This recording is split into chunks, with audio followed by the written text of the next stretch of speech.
जुबीन गर्ग। कौन है जुबीन गर्ग? कुछ दिनों पहले तक तो मुझे ये नाम ही नहीं पता था। मुझे पता ही नहीं था कि इस तरह का कोई आर्टिस्ट हमारे देश में है।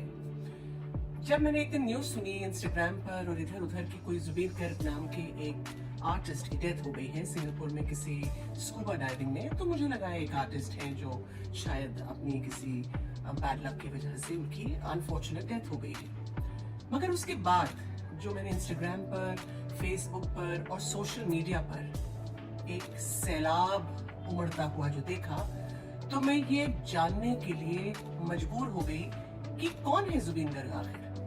हम नॉर्थ इंडियंस हैं और हमें शायद इतना नहीं पता है जुबीन गर्ग के बारे में, बिकॉज वो नॉर्थ ईस्ट के एक बहुत बड़े स्टार थे और अब तो मुझे ऐसा लगता है वो हमारे देश के बहुत बड़े स्टार थे। पर क्योंकि मुझे पता नहीं था उनके बारे में, so I began to find out who is he. जो मैंने देखा उनके बारे में, I can't even believe what I read, what I saw. He was not an ordinary artist. इतना बड़ा स्टार हमारे देश में है और हमें पता ही नहीं था। पैपॉन, के उस जॉनर के जो और आर्टिस्ट हैं उनके बारे में तो हमें पता है, पर जुबीन दा या जुबीन गर्ग के बारे में तो पता ही नहीं था।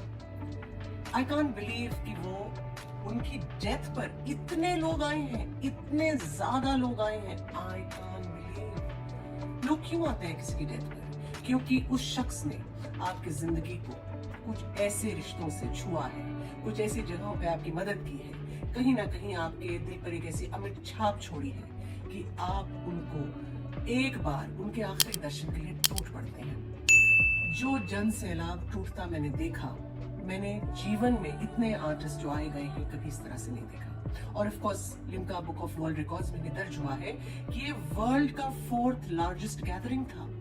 इतने बड़े आर्टिस्ट थे जुबीन दा। और जुबीन दा मुझे लगता है शायद एक रिलीजन थे नॉर्थ ईस्ट के लिए।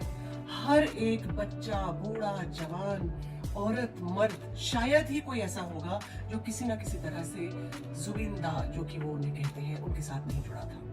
उनके शव यात्रा से लेकर उनके अवशेषों तक, उनके लिए छोटे मोटे कैंडल मार्चेस, बड़े बड़े पोस्टर्स, उनके लिए रैलीज, लोग रात रात भर वेट कर रहे थे। एयरपोर्ट स्टाफ जिस तरह से टूटा है जब उनका शव लाया गया, उसमें भी वो पागलपन, और जब उनकी शव यात्रा की वो वैन चल रही थी, जिस तरह से सैलाब उनके पीछे जा रहा था, I don't think anybody has ever witnessed India में इस तरह का पागलपन किसी भी आर्टिस्ट के लिए या किसी भी शख्स के लिए। वर्ल्ड का 4th लार्जेस्ट गैदरिंग था ये। तो ये जुबीन दा ने कितने लोगों का दिल टच किया था, कितने लोगों के साथ जुड़े थे। लोग उनके लिए ऐसे चिल्ला रहे थे, फूट फूट कर रो रहे थे। मैं तो मतलब आई कांट टेल यू कि मुझे मालूम ही नहीं था इस शख्स के बारे में, और इतना बड़ा वो स्टार था। उनके मैंने कुछ गाने फिर उसके बाद जानने शुरू किए। बहुत से गाने गैंगस्टर वगैरह के जो मैंने सुने, या आली and many others, fantastic songs. पता नहीं बॉलीवुड ने उनको जगह क्यों नहीं दी। बॉलीवुड की अपनी पॉलिटिक्स है जिसकी वजह से शायद वो यहाँ नहीं जम पाए। मगर क्या उनका गुरूर, क्या उनका रुतबा, क्या उनका स्टाइल।